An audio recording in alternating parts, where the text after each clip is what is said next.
Ուրեմն խնձորներով բացատրվեց, նույնիսկ խնձորների մակարդակով բացատրվեց,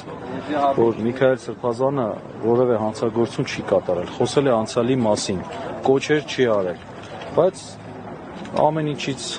հետո դատարանը մեղադրական վերդիկտ կայացրեց, այսօր էլ լսեց, դատախազը միջնորդեց 2 տարի 6 ամիս ազատազրկում, դատարանն էլ հեռացավ առանձին սենյակ հոկտեմբերի 3-ին հրապարակեց դատավճիռը եւ կոնկրետ կանխատեսում է, որ ազատազրկում է տալու, որովհետեւ տեսեք, այնքան կանխատեսել են, արդեն նույնիսկ մենք ասեմ շատ պետք չի խելք ունենալ, որ չկանխատեսես։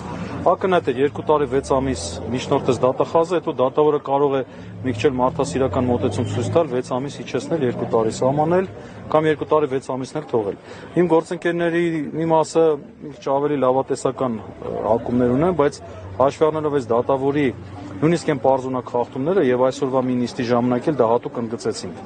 որ նույնիսկ տարական իրավունքի հետ կապված հարցեր դատարանը չի բավարարում։ Տարական հարցեր, որ իր պարտականությունն է։ Եվ սա ցույց է տալիս մի բան, որ դատավորը թելադրվում է քաղաքական նկատառումներով եւ բնականաբար այս որոշումը չի կայացվում այս դատարանի շենքում։ Ցավալի է, բայց դա փաստ է։ Պարոն Զորաբյան, դուք խոսեցիք նիստի ժամանակ դատավորի կողմից խախտումների մասին, սա հետ կապված ունեք նախարարությունը ժողովրդական Այո, մենք նման մտադրություն ունենք, սպասենք հոկտեմբերի 3-ին, տեսնենք դատավորի վերջնական դրսևորումը եւ դրանից հետո անպայման դատավորի հետ կապված մենք որոշակի գործընթաց պետք է իրականացնենք։